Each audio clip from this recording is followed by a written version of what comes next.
Third Canto, chapter 23, text number 9. Evaṁ bruvāṇam abalākhila-yogamāyā. Evaṁ bruvāṇam abalākhila-yogamāyā. Vidyā-vicakṣaṇam avekṣya gatādhir āsīt. Vidyā-vicakṣaṇam avekṣya gatādhir āsīt.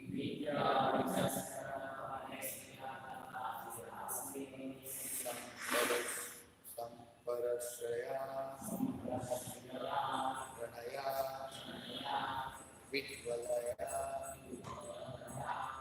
gireṣad. Sampraśraya-praṇaya-vihvalayā gireṣad.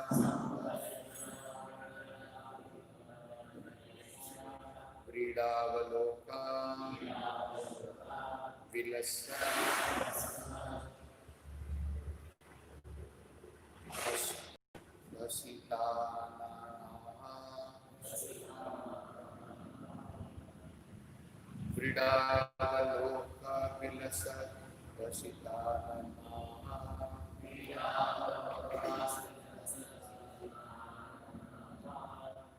Evaṁ bruvāṇam abalākhila-yogamāyā.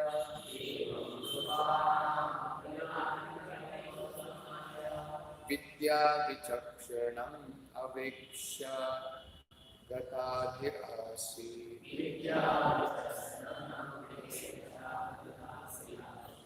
Sampraśraya-praṇaya-vihvalayā gireṣad.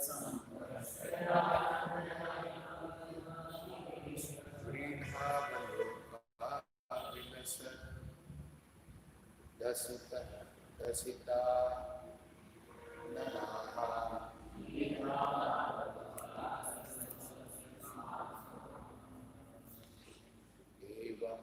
Evaṁ bruvāṣanam abalākhila-yogamāyā.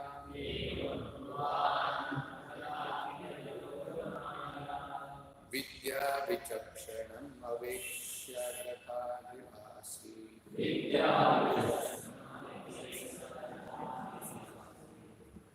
Sampraśraya-praṇaya-vihvalayā gireṣad.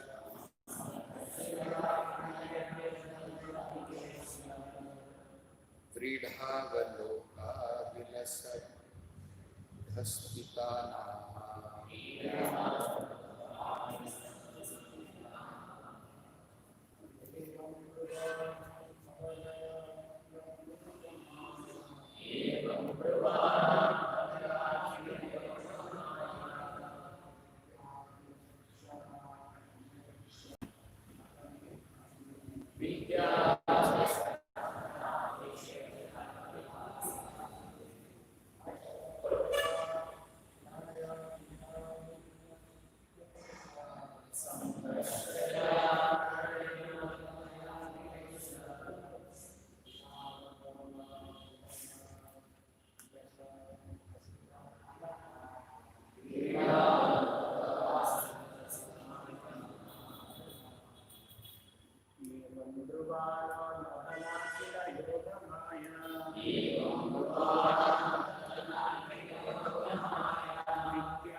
Evaṁ thus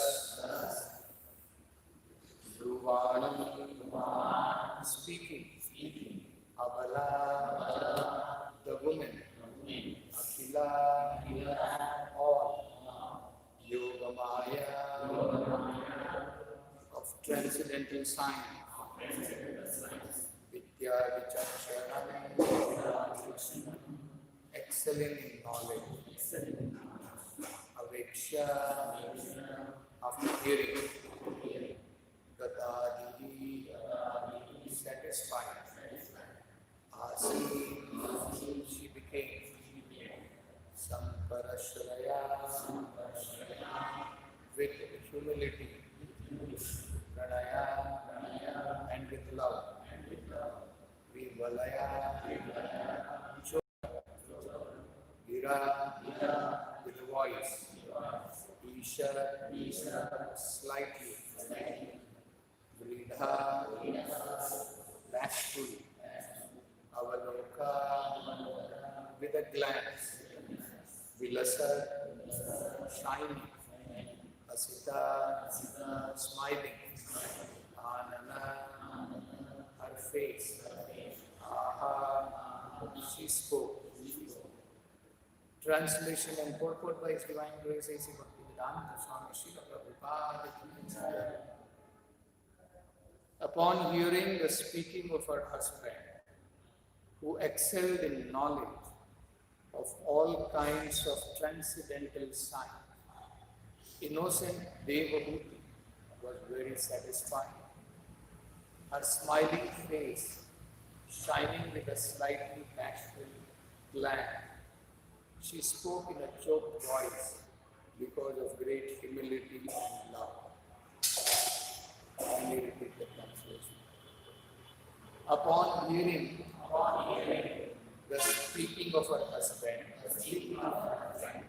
who excelled in knowledge of all kinds of transcendental science, innocent Devahuti was very satisfied. Her smiling face, shining with a slightly bashful glance, she spoke in a choked voice because of great humility and love. Purport by Srila Prabhupada. It is said that if one is already engaged in Krishna consciousness and is rendering transcendental loving service to the Lord, then it can be supposed that he has finished all the recommended courses of austerity, penance, religion, sacrifice, mystic yoga, and meditation. Devahuti's husband was so expert in the transcendental science, there was nothing for him to argue about. And when she heard him speak, she was confident that since he was very much advanced in devotional service, he had already surpassed all transcendental educational activities. She had no doubt about the gifts offered by her husband. She knew that he was expert in offering such gifts. And when she understood that he was offering the greatest gift, she was very satisfied. She was overwhelmed with ecstatic love, and therefore she could not reply. Then with faltering language, just like an attractive wife, she spoke the following words. Om ajnana-timirandhasya gnāna-anjana-šalakaya chakshurunmilitam yena tasmai Shri Gurave Namah. Namo Om Vishnupadaya Krishna Preshthaya Bhutale Srimate Bhakti-vedanta Swamiti Namini Namaste Saraswati Deve Gauravani Pracharine Nirvichesha Shunyavani Asya-dheksha-karine Jaya Shri Krishna Chaitanya Prabhu Nityananda Shri Advaita Gatādhira Vivāsa-di-lora-bhakta-vrinda.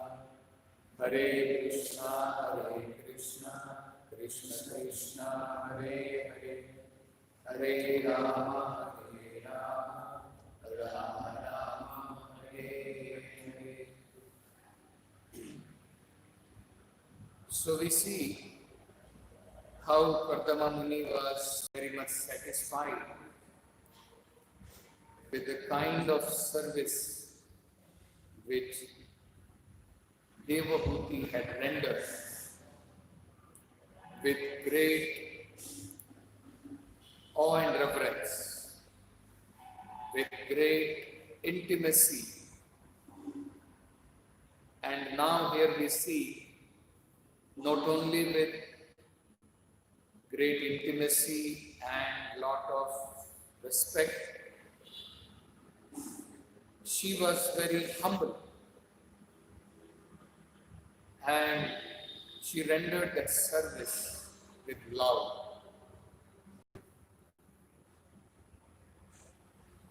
Then we also see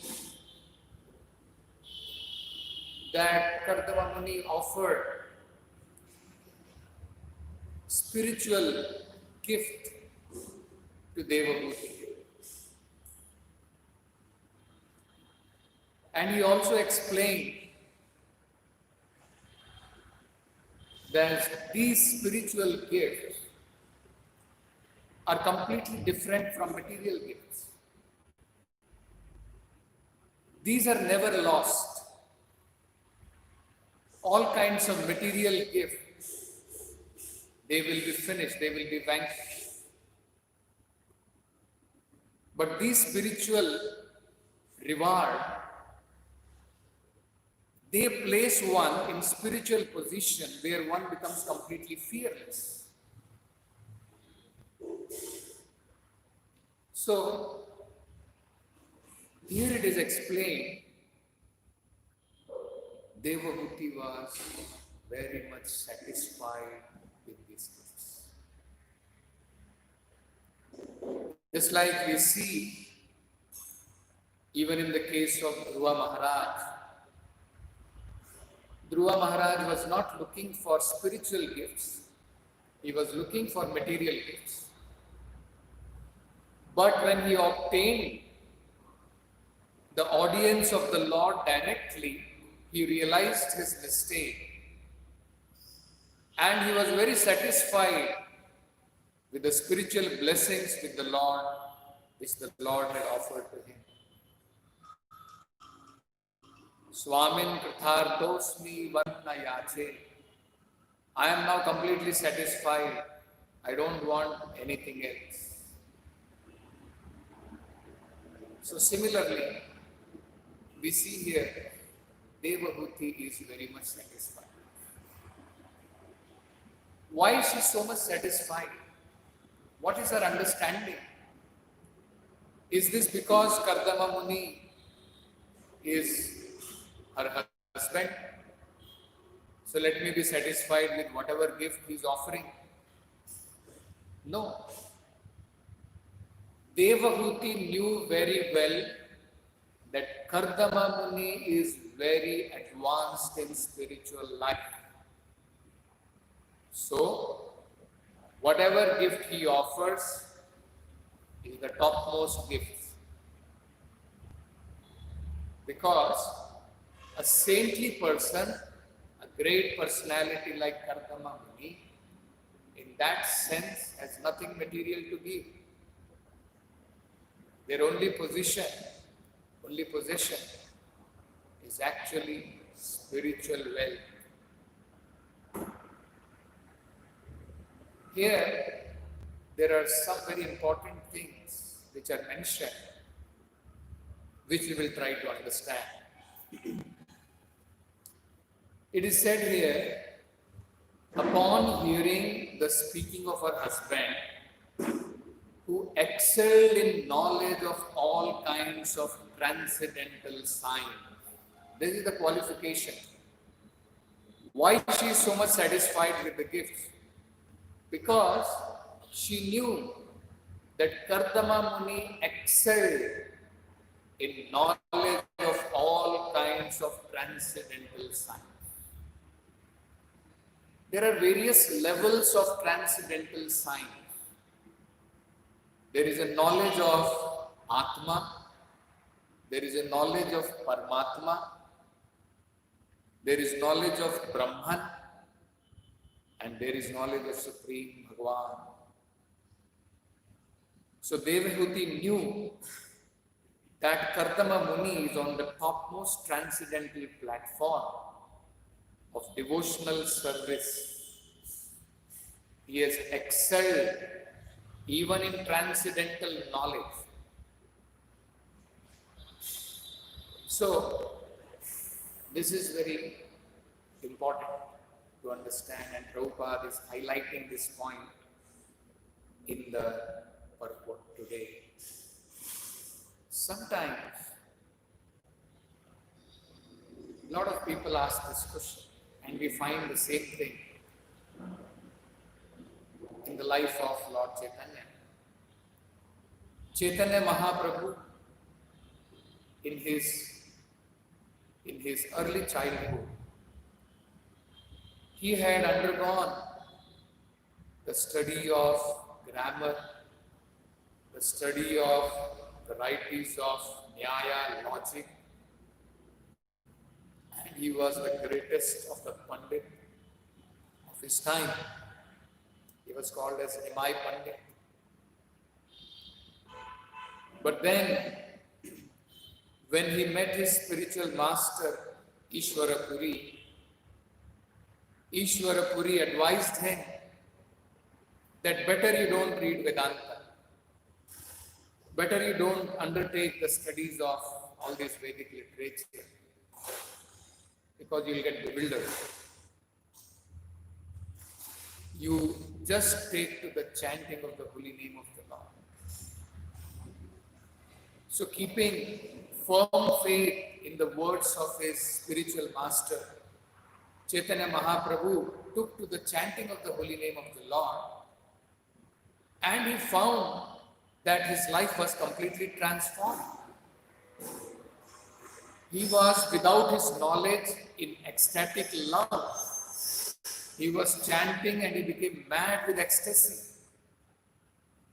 And in the beginning he started thinking that looks like all my knowledge is covered. Whatever knowledge I had, it has now become covered with ignorance.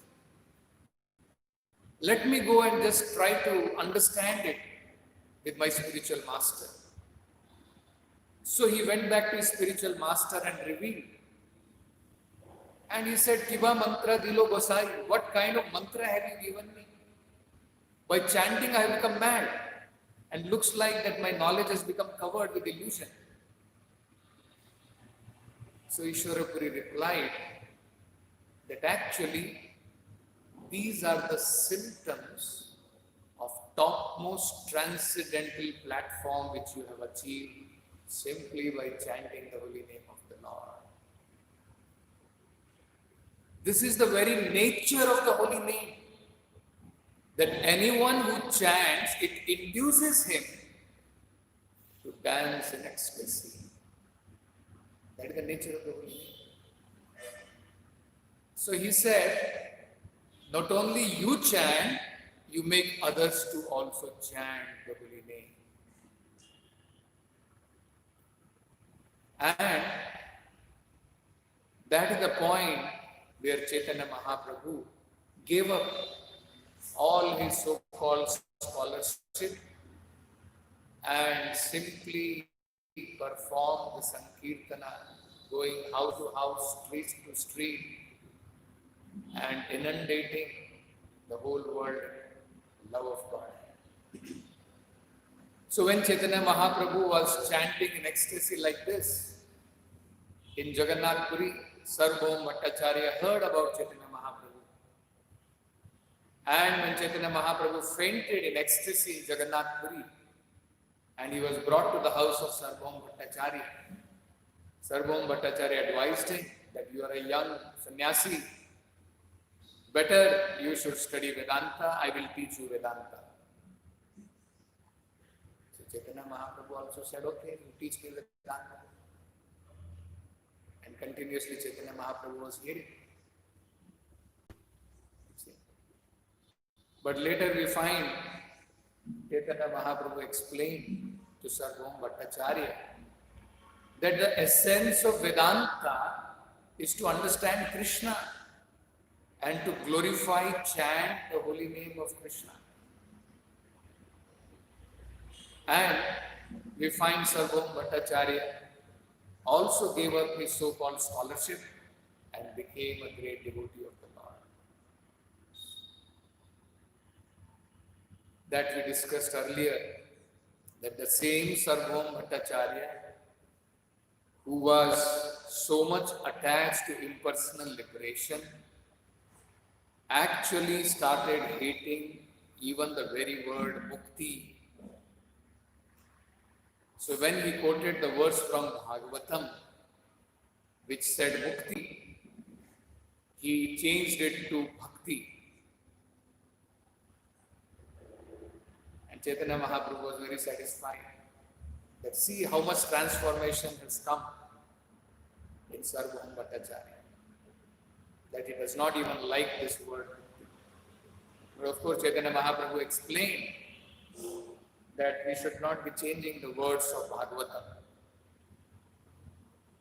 Mukti actually means being situated in our original position as the servant of Krishna. That is the real meaning of mukti.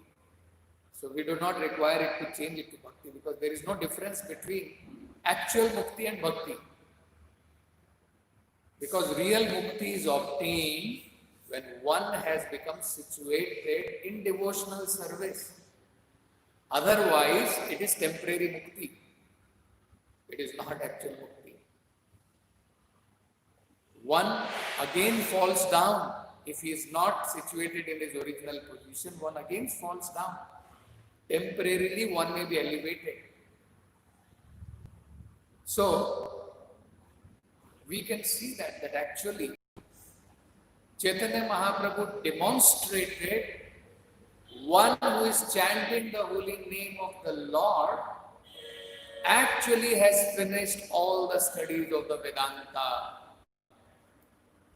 He practically demonstrated that after reading Vedanta, after reading logic, after reading all grammar, everything, finally he came to the conclusion that we should simply chant and glorify the Supreme Personality of God.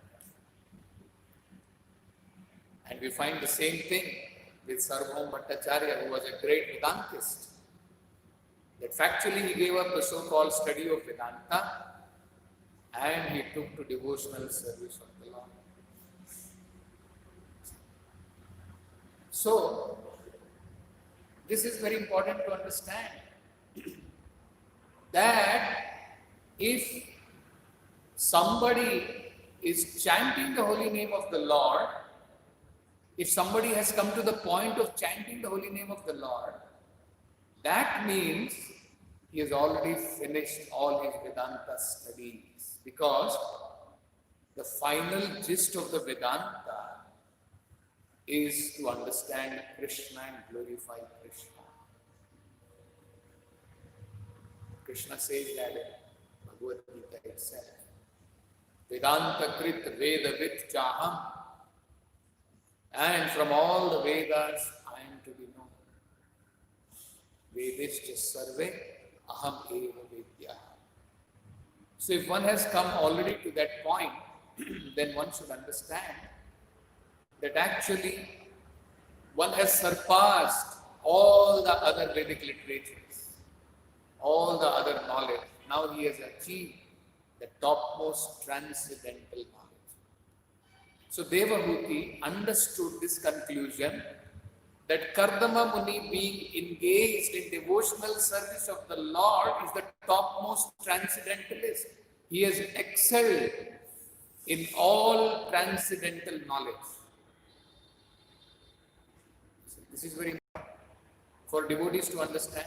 Otherwise, sometimes devotees, they will think that looks like that I am lacking in some knowledge, let me read Vedanta. Let me read some other Vedic literatures. No. Finally, after reading all of them, is not for showing our panditya. It is to come to the point of rendering devotional service to the Lord. That means actually devotee cannot be in ignorance. Because someone who is practicing law, he cannot be bereft of knowledge of graduation. Correct? What does it mean? If somebody is already practicing law, that means he has already passed, he has already gone through graduation, isn't it? Similarly, if somebody is chanting the holy name of the Lord, that means he has already studied all other Vedic literature, then only he has come to the conclusion of chanting the holy name of the Lord. This is a great gift of Chaitanya Mahaprabhu, that which was obtained after going through all the Vedic studies, now simply by chanting the holy name of the Lord, we come to that position wherein we have surpassed all other different kinds of Vedic studies.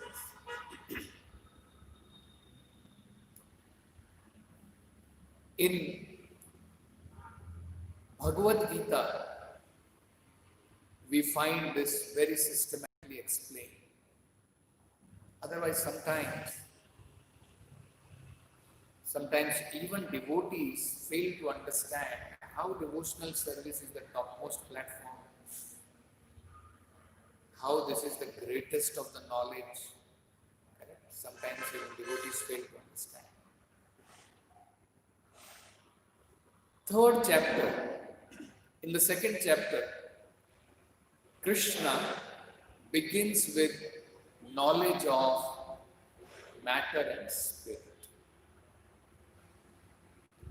Krishna explains what is matter and what is spirit. What is the difference between them? How knowledge of spirit is superior to the knowledge of matter. Krishna gives the knowledge about soul, Atma. Correct? Arjuna becomes bewildered. Arjuna starts thinking, if knowledge is greater, then why should I get engaged in work? Because knowledge is greater after all. I should pursue knowledge, transcendental knowledge. So he is thinking, transcendental knowledge pursuing means you have to give up all kinds of work and simply you have to study some kind of Vedanta kind of study. Correct? This is what one will be thinking. And this is exactly what Arjuna thought. And then he is asking Krishna that if transcendental knowledge is greater, then why you want me to get engaged in this ghastly warfare? I should give up this and I should just pursue understanding transcendental knowledge. Then Krishna explains to Arjuna in the third chapter, my dear Arjuna, first of all, nobody can give up work. Even if you think I will give up work and I will pursue transcendental knowledge, you cannot give up. Living entity cannot, even for a moment, kshanam api, cannot be free from doing some or other kind of work. So transcendental knowledge should not be pursued by giving up the work, rather by doing the work in knowledge. This is what Krishna explained in the third chapter. What did Krishna say? Yagna karmano anyatra lokoyam karma bandhanaha. Do your work, perform the work, but perform the work for the satisfaction of the Lord. With this understanding, you perform the work. That kind of work will not bind you, that kind of work will liberate you. Other kind of work will bind you. This kind of work will not bind you. So Krishna is telling Arjuna to perform sacrifice.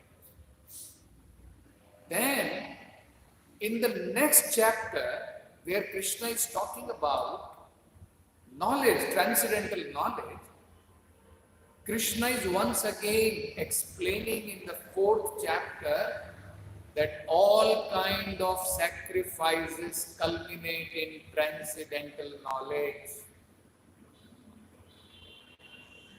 All kind of sacrifices which are performed for the satisfaction of the Lord culminates in transcendental knowledge. So, actually, when all of us are doing work for the sake of the Lord, for the satisfaction of the Lord, it will all culminate in transcendental knowledge. This is what is stated in Bhagavad Gita. So how can a devotee be bereft of knowledge? Only thing is, Prabhupada explains the difference between the knowledge acquired by so-called transcendentalists and the devotee is that this knowledge is gifted by the Lord as His mercy. The devotee does not have to try all these things separately. Just like we sing, vidyā-vicakṣaṇam, by rendering transcendental loving service to the spiritual master, actually that knowledge becomes enlightened in our heart. Krishna also says in Bhagavad Gita that with transcendental knowledge, the Lord lights up the heart of a devotee and all his ignorance is gone. Krishna also says, Dadami buddhi yogam. Krishna gives intelligence, Krishna gives that knowledge, whatever is required. So devotee is not bereft of knowledge. We have to understand. The method of acquiring is different. Prabhupada gives the example. One way of becoming rich is that you work hard day and night and gradually you build up your richness.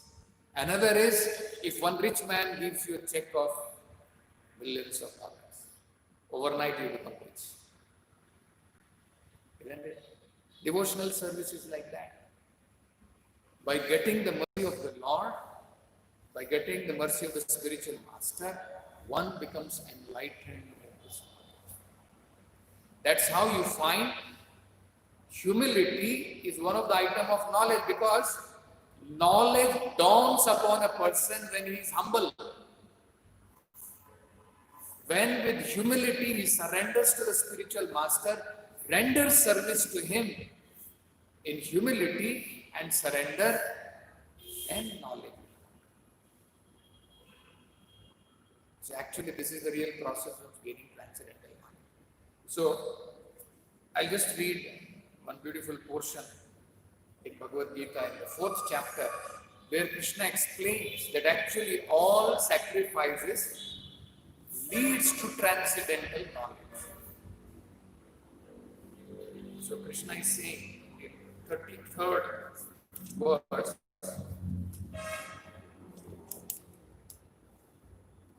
O chastiser of the enemy, the sacrifice of knowledge is greater than the sacrifice of material possession. O son of Pratha, after all, the sacrifice of work culminates in transcendental knowledge. Sacrifice of work done for Lord Vishnu will culminate in transcendental knowledge. This is the method of gaining transcendental knowledge, not just by reading. We should be ready to do all kind of menial service for the sake of the Lord. In the morning, I was just discussing with one of the devotees that in one of the temples, just few days back, in the lockdown period, he was asked that because workers are not coming, then services were assigned to clean the temple, to clean the different portions of the temple. The devotee came back to the temple commander and said, I am 10-year-old in devotional service in the temple. You are asking me to clean the temple?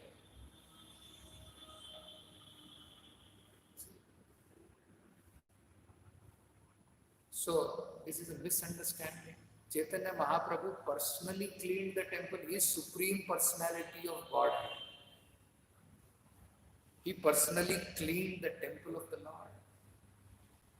Amrish Maharaj personally cleaned the temple of the Lord. You see? So sometimes we get some kind of misunderstanding of Krishna consciousness. That is not Krishna consciousness. One should understand. If one is thinking that now I have become very mature in devotional service, so I cannot be cleaning dishes of the Lord, I cannot be cleaning the temple of the Lord, with all workers' work. This can be done by some worker. Why I should be preaching Krishna consciousness? No, that is not transcendental knowledge. Simply speaking out is not transcendental knowledge. Transcendental knowledge is gained by service. One should understand this. What is Krishna saying? Culmination of sacrifice of work. That is transcendental knowledge.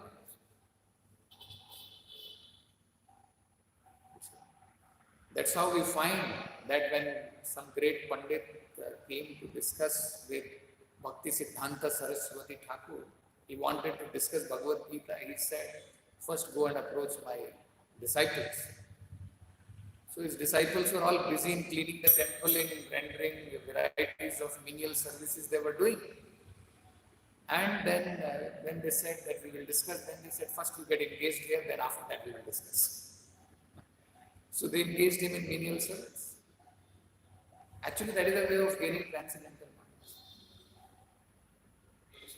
So this is what Krishna is saying, that all sacrifices, work done for the satisfaction of the Lord, leads to transcendental knowledge. Then Krishna explains how it has to be gained, how this transcendental knowledge is gained.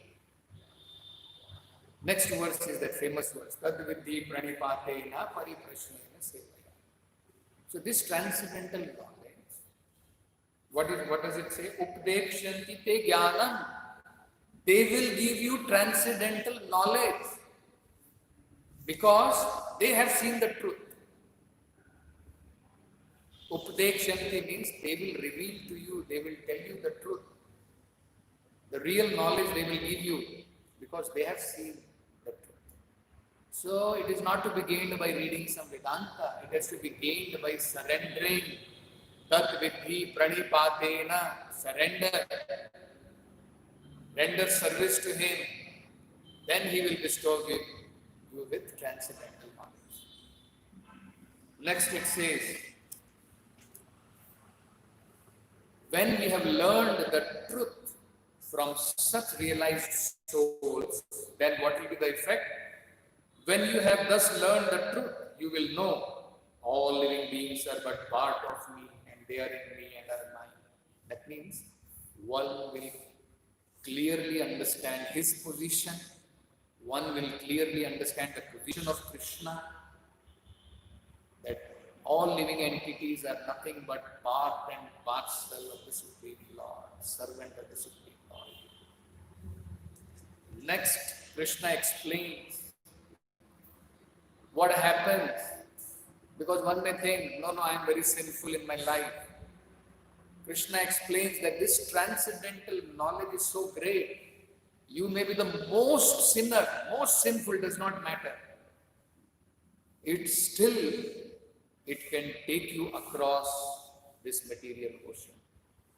So next Krishna says, Api chedasi papibhyaha sarvebhyaha papakritam. Even if you are considered to be the most sinful of all sinners, when you are situated in the boat of transcendental knowledge, you will be able to cross over the ocean of miseries. So we have to become situated in the boat of transcendental knowledge, then we will be able to cross over these miseries of this material world.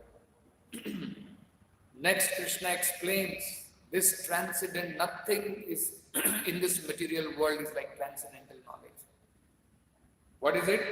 As the blazing fire turns firewood to ashes, O Arjuna, so does the fire of knowledge burns to ashes all reactions to material activities. So with transcendental knowledge, we have to serve. Transcendental knowledge is like fire which will burn all our sinful reactions to ashes. Then next Krishna says, nothing can compare to transcendental knowledge. In this world, there is nothing so sublime and pure as transcendental knowledge. Such knowledge is the mature fruit of all mysticism. One who has achieved this enjoys the self within himself in due course of time. So there is nothing comparable to transcendental knowledge.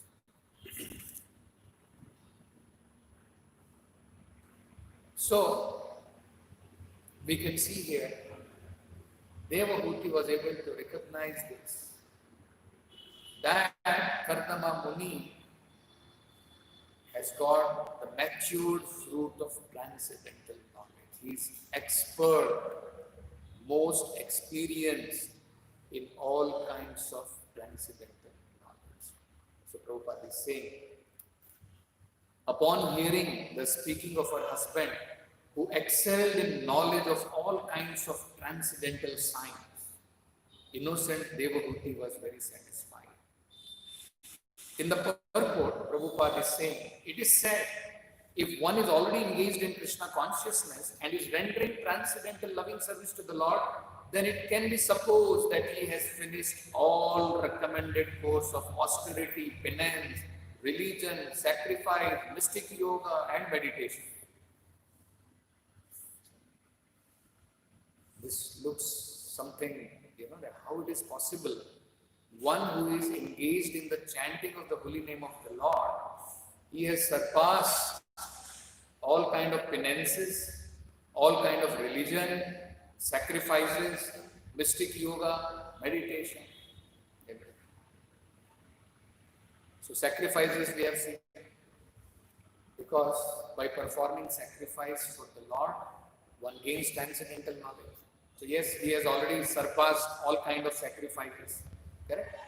If he is already engaged in transcendental loving service of the Lord, all sacrifices he has already performed.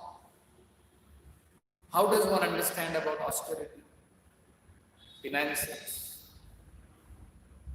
It is said in the Vedic literature also, very nicely it is said. There is a beautiful verse Prabhupada explains. Aradhito yadi hari tapasa tathakim. If somebody is already worshipping the Supreme Personality of Godhead, what austerity he has to perform? Doesn't require to perform any kind of austerity. He is already worshipping the Supreme Lord. Because factually, with all austerity, one has to come to the point of worshipping the Supreme Lord. So if one is already worshipping, then he doesn't have to undertake all kind of austerities. Naradhito yadi hari tapasa tathakim. And if by performing all kind of austerity, one is not coming to the point of worshipping the Lord, what is the use of tapasya for him? There is no use of performing austerity at all. And then it says, Antar bahir yadi hari tapasa tathakim. The most advanced devotee, who is able to see Krishna inside and outside, for him there is the question of performing so-called austerities. So that means one who is worshipping the Supreme Lord he has surpassed all kinds of austerities. In fact, there is a verse in Bhagavatam.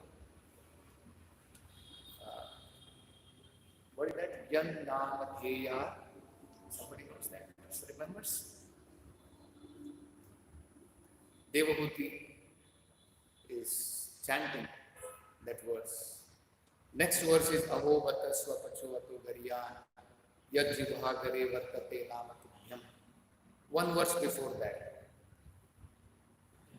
Yes? Yes. Yan nam dheya shravanam kirtana. Yes. Smaranad apikvachit. Very good. Yes. So there it clearly says, anyone who is remembering the Lord, chanting the holy name of the Lord, becomes eligible to perform sacrifices according to, generally according to the Vedic literature. Until and unless we are born in a family of a Brahmana, you are not eligible to perform Vedic sacrifices. Because it's a fact. One takes birth according to our karma. So, if I have taken birth in a family of a Chandala, that means I am very sinful. If I am very sinful, how can I perform sacrifices? I am not eligible. Somebody has taken birth in a Brahminical family. He has taken birth because of his punya karma. He is eligible. In that sense, of course, he has to acquire qualification. Not that just by birth, but yes, he is in a position. So, Bhagavatam says, if somebody is remembering the Lord, somebody is chanting the holy name of the Lord,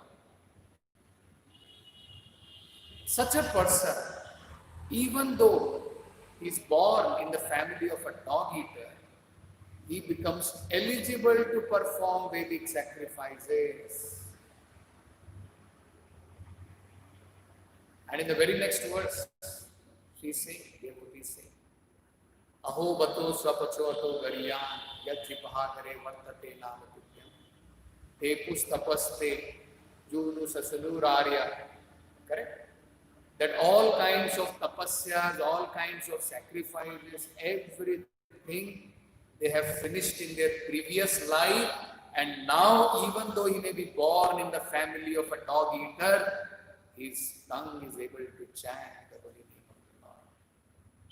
That means previously he has already finished all these things. After that only one is able to chant the holy name of the Lord. So there also actually we can see that, as Prabhupada is saying here, that after finishing all tapasyas and everything, is actually coming to the point of rendering transcendental devotional service. So that's how we can find that Devabhuti was so much confident that whatever gift is being offered by Kardama Muni is actually the topmost gift, because he is expert in all kinds of transcendental science, because he is engaged in the devotional service of the Lord. So we'll stop with this. Srimad Bhagavatam SB.